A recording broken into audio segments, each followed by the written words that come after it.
Bapak, Ibu, saudara-saudara yang dikasihi oleh Tuhan, saya berharap Anda semua dalam keadaan yang baik, sehat, dan di dalam pemeliharaan Tuhan. Sebagaimana kami sekeluarga juga saat ini dalam keadaan yang baik. Bapak, Ibu, saudara-saudara, tokoh siapakah tokoh di dalam Alkitab yang menurut saudara-saudara cantik? Kitab Ayub menceritakan bahwa Ayub memiliki anak-anak yang sangat cantik. Yemima, Kesia, Karen, Hapuh. Mereka adalah anak-anak yang sangat cantik pada masanya. Di dalam 2 Samuel 14 ayat 25, di sana ada tokoh yang juga sangat tampan, namanya Absalom, anak Raja Daud. 2 Samuel 14 ayat 25 tercatat demikian. Di seluruh Israel tidak ada yang begitu banyak dipuji kecantikannya atau ketampanannya seperti Absalom. Dari telapak kakinya sampai ujung kepalanya tidak ada cacat padanya. Wah, luar biasa ini ya. Dari ujung kaki sampai ujung kepalanya tidak ada yang cacat. Artinya Absalom ini memiliki tubuh yang sempurna, sehat, dan tampan, dikagumi oleh banyak orang. Tetapi Alkitab juga mencatat bahwa Absalom juga memiliki kekurangan. Bahkan ada hal yang sangat buruk yang dialami di dalam diri Absalom. Ada 3 hal. Yang pertama adalah bahwa ia sangat ambisius, memiliki keinginan yang besar untuk mendongkel atau mengambil alih kepemimpinan Raja Daud yang ayahnya sendiri, dan ia ingin menjadi raja. Tetapi caranya ingin menjadi raja itu sangat buruk. Dia mempengaruhi rakyat, mempengaruhi orang-orang Israel supaya dia memilih dia, berpihak kepada dia. Dia menjanjikan banyak hal yang baik. Dia kalau ketemu orang dipeluknya dan seterusnya. Tetapi semuanya itu hanyalah tindakan kepura-puraan supaya orang senang kepada Absalom dan membenci ayahnya sehingga dia bisa terpilih menjadi raja. Yang kedua, Absalom tega merencanakan pembunuhan terhadap adiknya sendiri yang bernama Amnon. Memang Amnon ini melakukan kesalahan, yaitu memperkosa adiknya Tamar yang sangat cantik itu. Oleh sebab itu Absalom sangat marah dan merencanakan pembunuhan. Pengikut-pengikut Absalom diminta untuk membuat Amnon ini mabuk dan kemudian membunuhnya. Ini tentu tindakan yang sangat keji. Apalagi yang dibunuhnya itu adalah adiknya sendiri. Yang ketiga, ia membuat kesepakatan jahat dengan berbohong. Artinya dia meminta izin kepada ayahnya supaya ia dengan pasukan pengawalnya pergi ke Hebron. Hebron itu adalah tempat beribadah, tempat pemujaan. Dan Absalom ingin berdoa kepada Tuhan, membayar nasarnya karena kebaikan Tuhan. Tetapi sebenarnya adalah sebuah kebohongan. Karena Absalom pergi ke Hebron itu untuk menyatakan diri sebagai raja Israel dan didukung oleh pengikut-pengikutnya. Ini tentu adalah tindakan persengkongkolan yang buruk.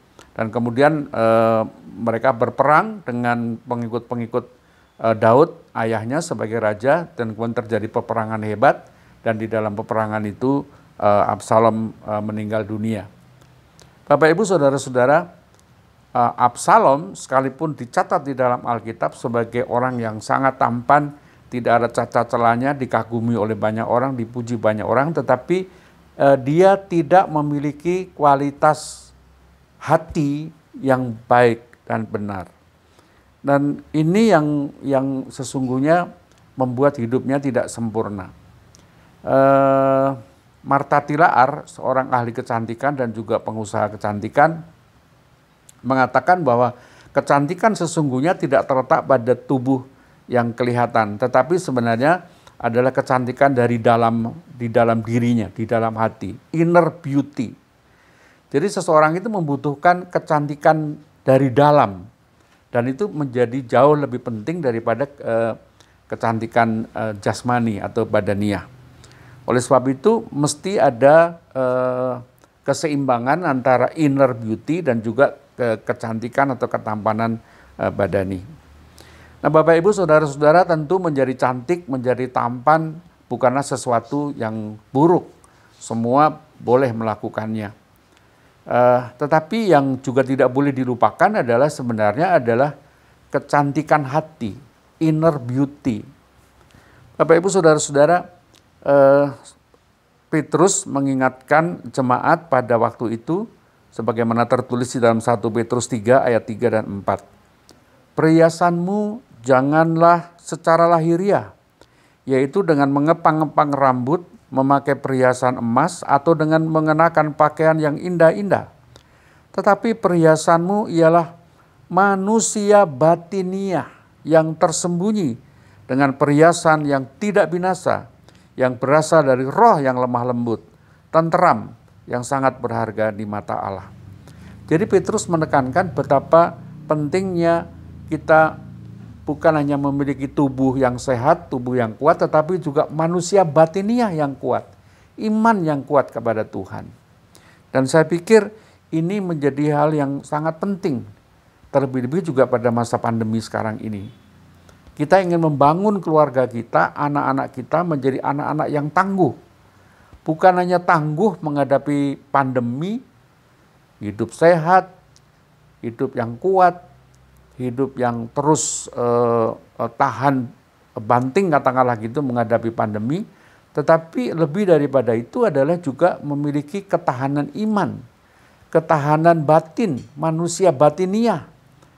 Sehingga pada masa pandemi ini tidak mudah menyerah, kita tidak khawatir, kita tidak takut, kita tidak lalu kemudian kebingungan karena berbagai-bagai tantangan dan situasi yang tidak mudah pada masa pandemi.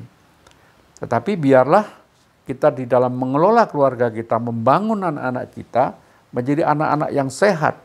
Makan vitamin, minum obat, menjalankan protokol kesehatan, semuanya itu penting. Tetapi jangan lupa kita mempersiapkan anak-anak kita juga dengan iman yang teguh. Manusia batin yang kuat, yang terus bergantung kepada Tuhan, mengandalkan Tuhan. Sehingga dalam situasi yang tidak mudah seperti sekarang ini, anak-anak kita bisa tetap kuat, bisa tetap menjalani kehidupannya dengan percaya bahwa Tuhan akan menolong dan menyertai, dan kemudian akan pada akhirnya akan dialami keberhasilan. Bapak Ibu, saudara-saudaraku yang dikasihi oleh Tuhan Yesus, mari kita terus berusaha hidup sehat, tetapi juga jangan lupa kita terus menata hati kita, membuat hati kita memiliki manusia batiniah yang kuat. Dan terlebih-lebih pada masa pandemi ini kita terus bergantung dan percaya kepada pertolongan Tuhan. Selamat menjalani kehidupan, memang tidak mudah, tetapi percaya bahwa Tuhan terus akan menolong dan menyertai kita. Tuhan memberkati.